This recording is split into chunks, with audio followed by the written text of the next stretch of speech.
Halo semuanya, nama saya Kayla Miura Megantara. Saya dari jurusan Desain Komunikasi Visual dan hari ini saya akan menjelaskan tentang hak cipta, hak paten, hak merek, dan hak desain disertakan dengan kasus-kasus yang akan menjadi contoh dari hak paten dan hak merek. Hak cipta adalah hak eksklusif yang diberikan kepada pencipta atau penerima hak yang bertujuan untuk mengumumkan dan mempublikasikan karya ciptaannya.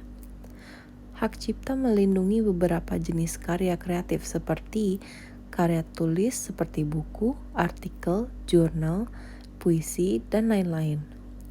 Lalu, hak cipta juga melindungi musik dan seni rupa dan fotografi disertakan dengan lain-lain. Pendaftaran hak cipta tidak wajib, namun hal tersebut dapat membantu kita memperkuat bukti kepemilikan dan perlindungan hukum. Proses pendaftaran hak cipta melibatkan beberapa proses, diantaranya pengisian formulir, pembayaran biaya, dan penyimpanan dokumen. Suatu karya akan ditandai dengan simbol copyright jika dilindungi oleh hak cipta. Meskipun suatu karya dilindungi hak cipta, ada pengecualian untuk penggunaan wajar atau fair use, di mana seseorang dapat diizinkan menggunakan karya tersebut secara terbatas, biasanya untuk direview, dianalisis, atau dikritik. Lalu adalah hak merek.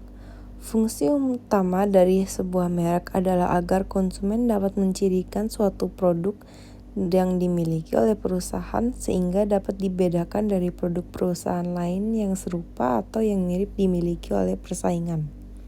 Apa itu hak paten?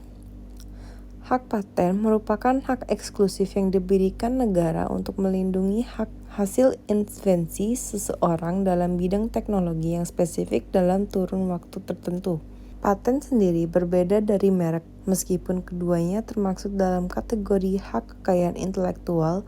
Paten mencakupi inovasi, metode, produk, sedangkan merek mencakupi logo, nama, dan slogan. Lalu apa itu hak desain?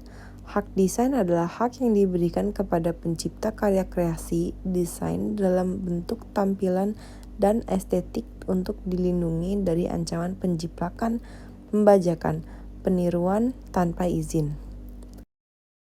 Sebagai contoh kasus untuk hak paten, saya akan menggunakan kasus dari Polaroid versus Kodak.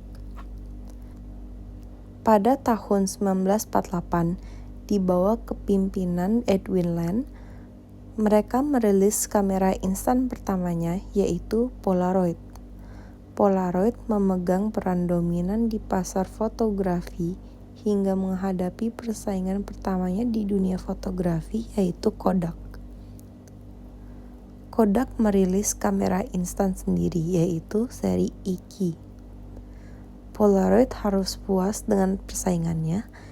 Produk Kodak akhirnya ditarik dari pasar, tetapi Kodak berhenti bersaing dengan Polaroid dengan memproduksi film Polaroid untuk mereka dan siap memperkenalkan diri ke pasar hingga Polaroid mengajukan gugatan kepada Kodak karena melanggar 12 paten dan menuduh Kodak secara ilegal memasukkan teknologi fotografi instan ke dalam produk mereka yang menyebabkan Polaroid kehilangan $909 juta setelah Kodak memproduksi bahan fotografi instan selama lebih dari 10 tahun.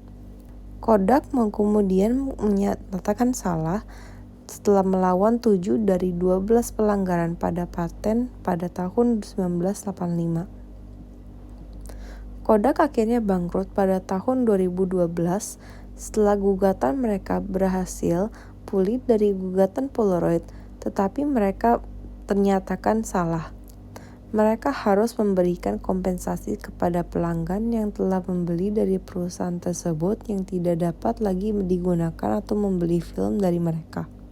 Tetapi perusahaan tersebut menjadi lebih lambat sejak itu yang menyebabkan tutup setelah bangkrut. Sebagai contoh kasus hak merek, saya akan menggunakan kasus dari Kawhi Leonard. Kasus antara Nike dan Kawhi Leonard merupakan salah satu dari sedikit kasus yang terjadi di dunia olahraga. Kawhi Leonard dikenal sebagai tangannya yang besar di dunia olahraga. Ia berkolaborasi dengan Nike dan merilis logo yang seharusnya diproduksi bersama produk Nike. Logo yang diberikan Kawhi adalah logo tangan yang merupakan inisial namanya, yaitu KL atau 6 sebagai nama panggungnya. Namun, ia segera menyadari bahwa perusahaan tersebut telah mendaftarkan logo tersebut sebagai hak cipta dengan nama Claw, di mana sketsa asli logo tersebut ia buat untuk Nike dan melakukan modifikasi untuk logonya sendiri dan dari sketsa miliknya tanpa pengetahuan atau persetujuan dari Kawhi. Saat dibawa ke pengadilan pada bulan April 2020, hakim telah memutuskan bahwa perusahaan Claw adalah karya lain yang didaftarkan Nike dan bukan merupakan modifikasi dari sketsa Leonard, serta menyatakan bahwa logo tersebut secara sah dimiliki oleh Nike.